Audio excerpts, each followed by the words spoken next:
US imperialism historically has impacted the sovereignty of the Philippines and its people. So I'm really excited for the conversation that we have here because we just finished with an International People's Tribunal having people witnesses from the Philippines from different sectors, whether that's women, farm workers, the indigenous people, and also the people in the southern Mindanao, which I hope to discuss with you tonight a little bit.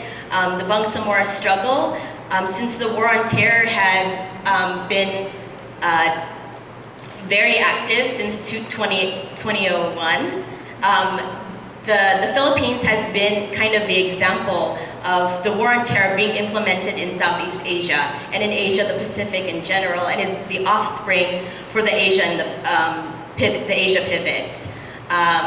It's a way to keep, in the name of terror, to keep marginalized Muslim Filipinos oppressed. And it is the Bangsamoro struggle is probably the longest struggle for autonomy and freedom and liberation in the Philippines.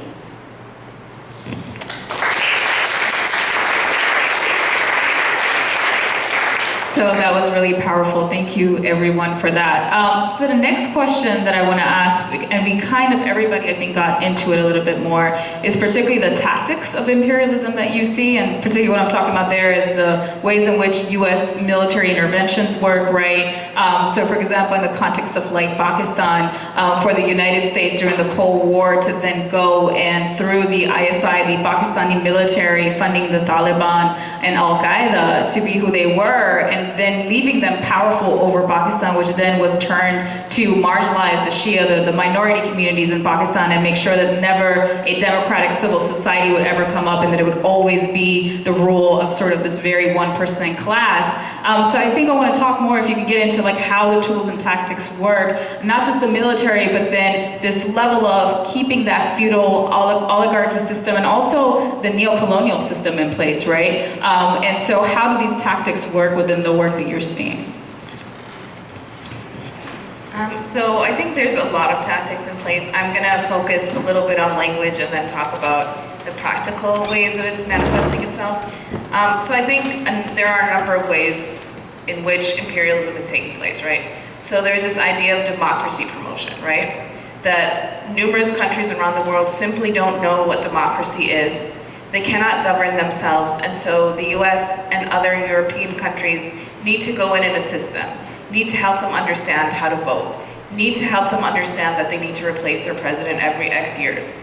So that's one of the ways, and it's huge. And it's not just by the US government, it's by institutions. Institutions that are somewhat seen as further removed, whether you're talking about USAID, of course it's funded by the government, but it's seen to be a more neutral force, but yet they're helping in the cause of US imperialism. Then there's an idea of safety and security, right? So the US-led war on terror is a prime example, right? We have to go into these countries because of our own safety and security. That is, of course, the crux of the reason why the US went to Iraq and Afghanistan in the first place. So really, it's not about us, it's about them. It's not about what we want to do, it's about there's an impetus for us to do it, because if we don't, our safety will be at risk. Then there's other ideas such as liberation, right? We have to go and liberate these people from their leaders, their dictatorships, etc. Of course, again, we can refer back to Iraq, in which this was the prime example. Of course, there was the lead up to the war in Iraq, which, you know, the government was suggesting that, of course, there were weapons of mass destruction, whereas there was proof from earlier in 2002 in the Downing Street memos, right, that Bush had intended to go to war already. So when you think about the ways in which they're using liberation, the idea of liberation, that's another way they get into these countries and convince the world, again, it's not about what we want, it's about what they need. Now when it comes to the Middle East, I would say there's what I would say is a violent divide and conquer strategy. So in the Middle East, you know, technically, if we think about the Arab world is technically composed of 22 countries. Amongst those 22 countries, right, there are a number of countries that are seen as allies of the US, and there are those that are seen as enemies of the US. This kind of creates a problem. Not that the Arab world is necessarily unified or would be unified in the absence of US intervention, but this further complicates it because in one way or another, most of these countries have some ties to the US and European countries by virtue of the past colonialism. So I'm going to refer to Iraq again, right? So when it comes to Iraq, of course the US government goes in, they say they needed us, they say, we had to liberate them from their leader. And now when they talk about it, and in the last few years when they talked about Iraq, when they talk about leaving Iraq, we have to think about their safety. As if their safety and the country's instability has nothing to do with the US, right? They just evolved into the state of chaos and, we're just these innocent bystanders. We just happen to be there and now we're gonna help them. And then when you look at Saudi Arabia, right? Saudi Arabia is a very staunch ally of the US. Of course, Saudi Arabia has numerous human rights violations of its own citizens. They lack significant rights for women, but yet this doesn't really bother the US. Also, the fact that Saudi Arabia has supported Al-Qaeda doesn't bother them either. On the other hand, there's Afghanistan. Afghanistan, when we think about the women in Afghanistan, the way they're portrayed in particular, of course the US said, well, we need to go help those women. We need to go liberate them. So this, obviously goes a little bit outside of what's technically the Arab world, but when you think about the Muslim world, we have this, basically, it's very explicit hypocrisy. We care about women's rights here, but we don't care about it there. We'll use this to get into this country there, but we're friends with the others, so we don't really need an excuse. And then there's Egypt, right? Egypt is another strong ally of the United States. They get $1.5 billion a year in aid. And the interesting thing about Egypt, of course, is when it came to Mohamed Morsi being overthrown, the US government refused to comment on whether they considered it to be a coup. And why? Because it would then affect their ability to give aid to the Egyptian government. And why does that really matter to the US? Why it really matters is because the US wants to continue to intervene and control the Egyptian government. So the US has a way of sort of maneuvering and deceiving the public in terms of what they're trying to do and how they portray it to the public. It's always, we're sort of these angels that are coming in to save the day. And so it requires a lot of looking more in depth and really looking at the language. And I believe language here is very important because language is what pieces together these different parts of the puzzle. And we have to dismantle the language in order to dismantle the policies.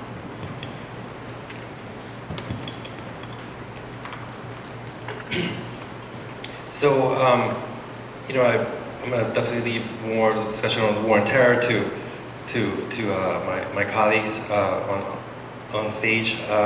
But I think that it's one thing that connects the war on drugs and the war on terror is that if you really look at them, they don't withstand any scrutiny, and it becomes obvious that they're just smoke screens to be able to continue to do what they want to do. It doesn't really matter whether it's communism, drugs, terror, or whatnot. And I think currently, right now, on a geopolitical context or on a global level, I think to see what's going on in Mexico, through Colombia and Central America as kind of them, as they're going through an acute targeting by global capitalism. For example, and there's a very good book, I haven't read it yet, but I've read excerpts of it and saw a presentation by the author. It's called Drug War Capitalism. And it kind of goes through how a lot of what's happening in Mexico, along with economic reforms or things that already happened in Colombia.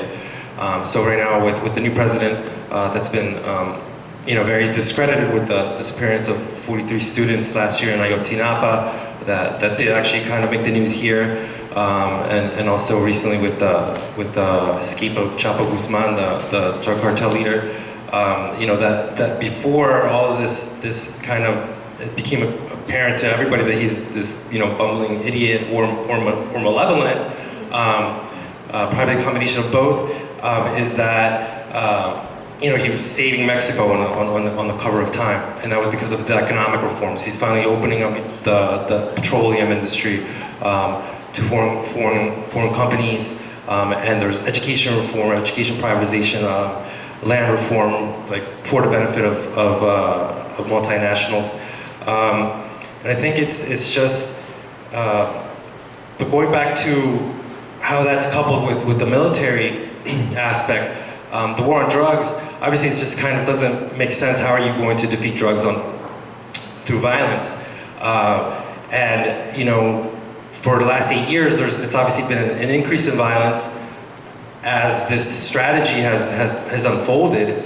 But the reality is it's not, in a sense, it's not really a failure, but it's actually a success. Well, this violence is just collateral damage. It's just, you have to break some eggs, make an omelet. It's really just part of, it's really not what they're worried about. But what's funny is as the violence has increased, then the U.S. says, and along with its puppets or client states, says, oh, well, now you need more military training, you need more security. We're going to help you even more and give more funding, more training, more weapons. Mexico is now the #1 client for U.S. arms manufacturers in Latin America. That's something that's very recent. And what's clear is that weaponry isn't in actuality to fight the cartels. It's really to control social protests and to fight the people that are the ones that rise up and say no to the theft of their lands, to the insecurity that all around them. One thing that was very clear, that was reiterated, we on this delegation that my organization had in June, that I was had the honor to be on, was there was different themes and different opinions on certain things that people had, but what was very clear is that the violence is increasing, the human rights situation is deteriorating. I mean, I can throw some numbers. There's, it's over 100,000 dead since the war on drugs was escalated by Bush and the previous Mexican president in 2007. But these policies have continued under the new president of Mexico and Obama. And sorry, I lost my train of thought.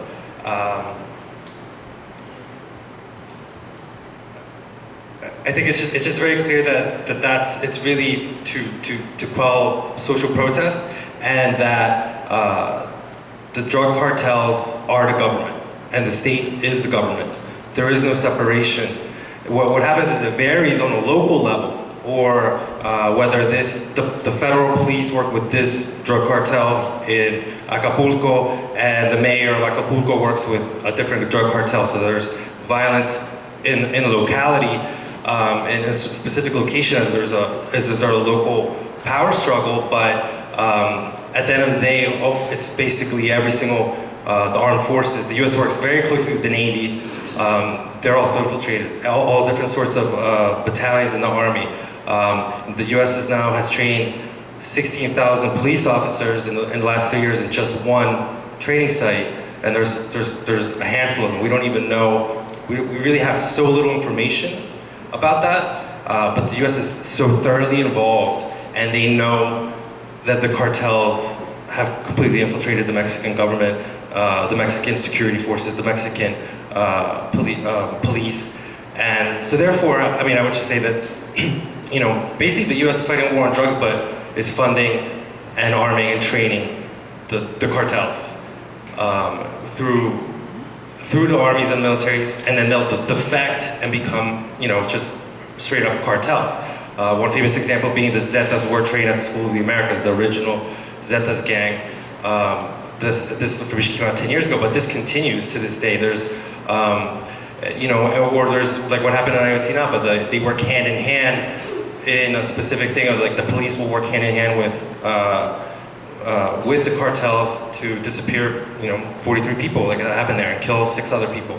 But it's just across the board. That's definitely what's happening. There's over 30,000 disappeared. The number could be higher in Mexico in the last 8 years. And then there's also there's migrants, Central American migrants coming through Mexico. And we heard estimates of up to 10,000 a year being killed or disappeared. And that's something that's you know, there's not a lot of awareness about that, how horrible it is for people to go through Mexico, but it also shows how horrible things are in Central America, that people continue to risk their lives to go through Mexico. And you know, Honduras is another perfect example of what's going on. Obviously can't go through every single country specifically, but that's another country that it's very obvious that it's a narco government. It's a government that's thoroughly infiltrated, but the U.S. continues to fund and train them, because the real purpose isn't to fight the war on drugs. The real purpose is to control the political and economic situation. Shock doctrine. There's a lot of different ways that it can be expressed, and I think that one of the major, you know, one of the other things that we heard a lot while we were in Mexico was that that how the neoliberal economic policies that the U.S. pushes correlate with the violence is that you know, that the thing that they have in common is displacement. So pushing people off of their land through threats of violence. And then, for example, the cartels can work with companies together. The company wants the mountain for mining, and the cartels want to grow poppies on the side of the mountain. And so a lot of the people that are being displaced lots of times are indigenous people, indigenous communities. But obviously, but throughout Mexico, there's different pockets of this, and throughout Central America, obviously, you know, it was in the news last year, the child migrant crisis. But that continues. People are fleeing for their lives because of the war on drugs and the increased violence that it's caused. And it's just very clear. And I think that, you know, we're going to talk a little bit more about how this international policies affect us here in the U.S. And right there, just the forced migration, of course, is increasing, and it's really a crisis right now, and it's urgent, and I think it requires a lot of people's attention, especially, you know, if we're gonna, you know, I'm glad that we're gonna discuss also forced migration from other parts of the world, but it's obviously, and I would say that labor is also part of this capitalist system, and where Mexico and Central America fall into it, whether it be cheap labor to make textiles and clothing down in those countries, or whether it be for cheap labor here to sustain, you know, a lot of different industries, service industries, construction, and other things. But I'll hand it over.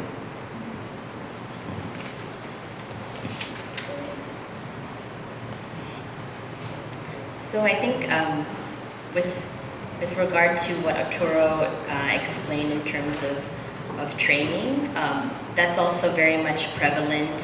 What's happening in Latin America, in Mexico, in the Philippines, and there are definitely some similarities or parallels to that. But it's also, well, in the context of the Philippines, it's guised under the war on terror. Since 2001, and I'll just go into a little bit about the certain tactical programs and plans implemented by the U.S. administration in the Philippines. During George W. Bush's administration, the second front on the war on terror was claimed to be the Philippines in Asia because of so-called terrorist groups or different communities, Abu Sayyaf, and also the Moro Islamic Liberation Front in Mindanao. So with that, since 2001, we've seen the establishment of U.S. military bases all over the country, and specifically heightened and escalation military in the south of the Philippines. But what does that mean by militarization? Just to illustrate, it's not just supplies, it's not just warships and warfare. It is also training the armed forces of the Philippines, the country's own military in the Philippines, the Balikatan exercises That is how our military is trained, by US troops. So that's kind of what we mean by intervention in various parts of the country, but particularly where there are natural resources. And why I keep on bringing it back to Mindanao is because pineapple. We have a large assortment of fruit and other goods. Dole is also a very popular exporting company that is involved in the Philippines. So one of the reasons why there's so much interest in the area really is because of the natural resources, going back to gold, dime, nickel, and other goods. So after the second, after that program, it was a counterinsurgency program under Bush's administration called, in the Philippines, we template that same counterinsurgency program, and it's called Oplan Bantay Laya, but is exactly mirrored over the US counterinsurgency program in the Middle East. And after the former president, Gloria Macapagal Arroyo, after her presidency, there was really an examination of human rights abuses under the Oplan Bantay Laya program, because all we saw was the increase of enforced disappearances, torture, and detention. And these tactics are simply still framed after a US implementation. So some of the same tactics that we see in Guantanamo Bay were actually practiced in the Philippines before it being implemented anywhere else in the world. And we were supposed to see the end of Oplan Bantay Laya in 2008, but unfortunately, it continued with the Obama administration. But this time, instead of just the war on terror, and instead of just being in the Philippines in order to claim there's a need for regional and global security because of China, it continued instead with the need for peace and development in the country. So Oplan Bayanihan, which Bayanihan in Tagalog means community, actually, and it's a contradiction and an irony, because the forces in the Philippines, armed forces in the Philippines, are disguised as civil society groups now, trying to penetrate various areas where we have indigenous community and a lot of the marginalized peoples in the provincial areas where farming and fishery is mostly their livelihood. So in those most marginalized areas, the armed forces of the